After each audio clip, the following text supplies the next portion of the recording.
美联储呢，在10月29号再次降息了。目前美国的基准利率已经到了4%，并且年底的时候可能还要再降一次息。我们告别了5%的利率时代之后呢，也快要告别4%的利率时代了。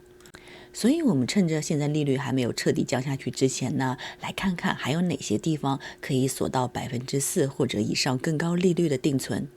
我整理了目前几家主要的银行的定存利率，从美国的4大银行到几家高利率的在线银行，主要呢是看一下哪家的利率比较高，用起来比较方便，还有一些隐藏的坑，那仔细跟大家说一下。大家好，我是新月，视频内容是我个人研究的分享，不构成投资建议。我们先看第一家 Chase 大通银行，它是美国规模最大的银行，网点非常多，开户也很方便。目前最合算的定存呢，它是5个月的锁定期，利率呢在3.3%。我们在它官网上面可以看到，5个月定存呢，它的利率是3.7%，但它下面有最低存款要求是10万美元。那如果说投资金额在10万美元以下呢，目前最合算的也是5个月的期限，但是利率是3.2%。想要购买的话呢，可以直接去他们的网点和他们的客服经理说，我要买5个月的定存，他们就会帮你办理的，挺方便的。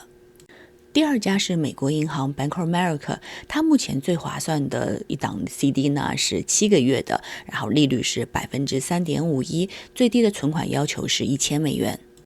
它这边就有个小坑哦，你可以看到它目前7个月的利率是3.5%，但它下面有说明，如果到期了之后呢，它会自动帮你转成3个月的活期 CD。那它这个利率是多少呢？我们这边有啊，是3个月的更新利率的话呢是0.1%，几乎是没有利息啊。所以大家如果购买美国银行的 CD 的话，就一定要记住到期日期，一到期了之后呢，就转到其他的利率更高的定存，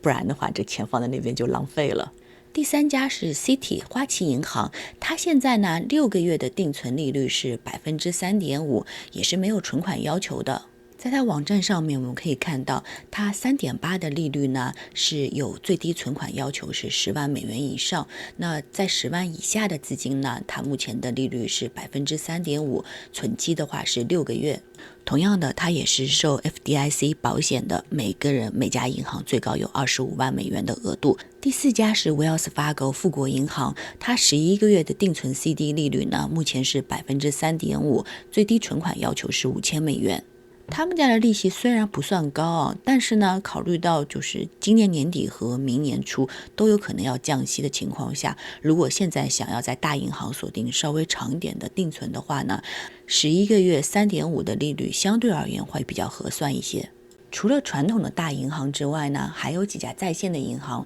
他们给的利率会更加高一些。第一家是 Genesis Credit Union， 它是信用合作社，不管是7个月的还是25个月的 CD， 利率都在4%以上，那最低的存款要求只有500美元。这个是他们的网站。信用合作社的保险机构呢叫 NCUA， 其实和 FDIC 差不多，也是每个人每个账户有25万美元的保障。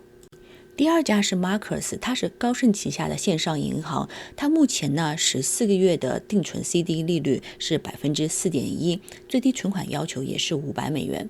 这个是他们的网站，4.1%的利率呢，在25年12月17日之前都是有效的。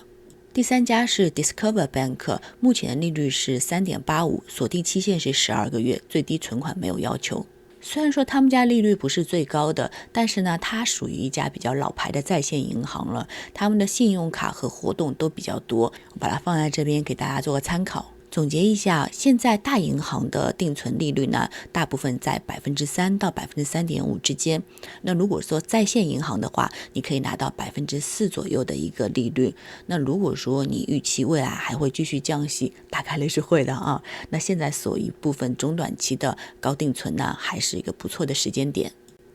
当然，如果说你不介意锁定时间更长一点的话呢，可以选择利率更高的定期年金，它和普通的定存比呢，锁定时间要更加长一点，通常是2年，最高会到10年。目前5年以内的定存年金的话，它的利率都在5%以上。不过需要注意的地方是呢，年金不适合所有的人，它更加适合接近于退休或者打算由退休账户里面的资金投资的朋友们。因为如果你在59岁半之前直接取出来用的话呢， IRS 会有一笔罚金，所以这笔钱最好是短期不会用到退休资金。如果说你希望本金安全又想锁住比银行更高利率的呢，年金可以作为一个参考项目。但是如果说你需要资金灵活，或者希望随时可以调整投资方向的话，那么一般的 CD 和货币市场基金可能更加合适。那如果说对定期年金感兴趣，可以先咨询持牌的代理人或者理财顾问，比较一下不同的机构，找到合适自己情况的方案。好，我们今天就先聊到这边。希望这支影片呢，可以帮你在降息的环境下，